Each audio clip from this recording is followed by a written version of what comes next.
নমস্কাৰ বন্ধুসকল, এই মুহূৰ্তত আপোনালোকলৈ লৈ আহিছোঁ এটা গুৰুত্বপূৰ্ণ ভিডিঅ'। বন্ধুসকল, এই ভিডিঅ'টোত আপোনালোকক স্পেচিয়েল টেট সংক্ৰান্তত যথেষ্ট গুৰুত্বপূৰ্ণ কিছু তথ্য আপোনালোকক জনাব চেষ্টা কৰিছোঁ। বন্ধুসকল, প্ৰথমতে বিশেষ টেট পুনৰ অনুষ্ঠিত কৰিবনে চৰকাৰে, নে এয়া কেৱল চৰকাৰৰ সান্তনাহে? তো বন্ধুসকল, প্ৰথমতে আপোনালোকক জনাই ৰাখোঁ যে বিশেষ টেট পুনৰ অনুষ্ঠিত হোৱাৰ যথেষ্ট সম্ভাৱনা আছে। সম্ভাৱনা আপোনালোকে নুই কৰিব নোৱাৰে। বহুত বন্ধুৱে এয়া কেৱল চৰকাৰৰ সান্তনা বুলিহে ভাবে, তেখেতসকল নিৰাশা হয়। বন্ধুসকল, আপোনালোকক মই জনাই ৰাখিছোঁ যে ইয়াৰ আগতো এনেকুৱা পৰ্যায় হৈছিল, বিশেষ টেট দুবাৰকৈ অনুষ্ঠিত কৰিছিল অসমত।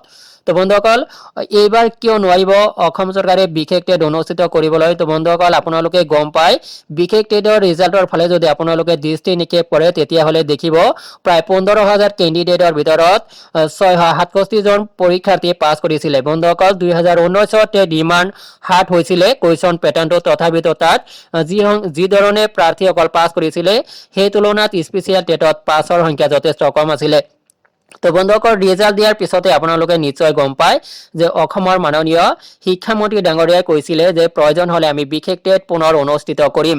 তো বন্ধুসকল, তেখেতে গ্ৰেছ মাৰ্ক দিব নোৱাৰে, হাইকোৰ্টৰ মানা আছে বুলি কৈছিলে আৰু প্ৰয়োজন সাপেক্ষে বিশেষ টেট অনুষ্ঠিত কৰিব বুলি ঘোষণা কৰিছিলে। তো বন্ধুসকল, বিশেষ টেট অনুষ্ঠিত হোৱাৰ যথেষ্ট সম্ভাৱনা আছে আৰু ইয়াৰ বাবে আপোনালোকৰ যিখিনি অশেষ চেষ্টা, আপোনালোকৰ জীৱনৰ শেষৰটো যি পৰীক্ষা আপোনালোকে দিছিলে তাত আপোনালোকে কামিয়াবী হ'ব নোৱাৰিলে, যাৰ কাৰণে আপোনালোকে এতিয়া দেহ মনে খাটি আপোনালোকে এই টেট অনুষ্ঠিত কৰিবলৈ জনমত গঠন কৰিব লাগিব। আৰু আপোনালোক প্ৰত্যেকজন কেণ্ডিডেটে আপোনালোকে আগবাঢ়ি আহিব লাগিব, অসম চৰকাৰৰ লগত আলোচনা কৰিব লাগিব, শিক্ষামন্ত্ৰীৰ লগত, মুখ্যমন্ত্ৰীৰ লগত, ডি হওক বা SSA হওক, আপোনালোক ঐক্যবদ্ধভাৱে জনমতৰ জৰিয়তে আপোনালোকে চৰকাৰক হেঁচা প্ৰয়োগ কৰিব লাগিব। অৱশ্যে চৰকাৰে বিশেষ টেট পুনৰ অনুষ্ঠিত কৰিব, কিয়নো এই সৰহসংখ্যক প্ৰাৰ্থীৰ যি ভৱিষ্যত, এই ভৱিষ্যত চৰকাৰে বিনষ্ট নকৰে বুলি মোৰ ব্যক্তিগত ধাৰণা। আৰু বন্ধুসকল, অসমৰ সমসাময়িক বিভিন্ন পৰ্যায়ৰ ওপৰত ভিত্তি কৰি মই আপোনালোকক এই যুক্তিখিনি দিছোঁ যে বিশেষ টেট পুনৰ অনুষ্ঠিত হোৱাৰ যথেষ্ট আশা আছে। তো বিশেষ টেট অনুষ্ঠিত হ'ব অসমত। আপোনালোকে ইয়াৰ বাবে চৰকাৰক কেৱল সান্তনা বুলি নাভাবিব। বহুত বন্ধুৱে ভাবে কেৱল ইয়াৰ চৰকাৰৰ ললিপপ, কেৱল সান্তনা দিছে, বিশেষ টেট অনুষ্ঠিত নহয়। তো বন্ধুসকল, আপোনালোকে গম পায় বিশেষ টেট অনুষ্ঠিত হোৱাটো, এই বিশেষ টেট দুবাৰকৈ অনুষ্ঠিত হোৱাটো স্বাভাৱিক নহয়। ইয়াৰ আগতে বিশেষ টেট অসমত দুবাৰকৈ এনেকুৱাভাৱে অনুষ্ঠিত হৈছিলে। তো বন্ধুসকল, ইয়াৰ বাবে আপোনালোকে বিশেষ টেটৰ বাবে ঐক্যবদ্ধ হৈ থাকিব লাগিব, প্ৰত্যেকজন কেণ্ডিডেটে আগবাঢ়ি আহিব লাগিব।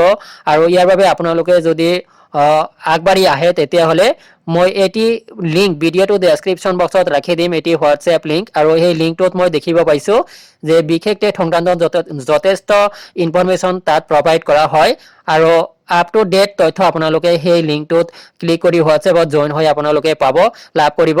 তো বন্ধুসকল, আপোনালোকৰ সুবিধাৰ্থে এই লিংকটো ভিডিঅ'টো ডেছক্ৰিপশ্যন বক্সত মই দি দিম, তাৰ পৰা আপোনালোকে হোৱাটছএপ গ্ৰুপটোত জইন হ'ব পাৰিব আৰু আপোনালোকে স্পেচিয়েল টেট পুনৰ অনুষ্ঠিত কৰা নকৰাৰ সম্পৰ্কে যথেষ্ট গুৰুত্বপূৰ্ণ পজিটিভ তথ্যসমূহ লাভ কৰিব পাৰিব। তো বন্ধুসকল, আজিলৈ এৰিছোঁ। ভিডিঅ'টো সংক্ৰান্তত আপোনালোকৰ কিবা মতামত থাকিলে অৱশ্যেই কমেণ্ট কৰি জনাব। ধন্যবাদ।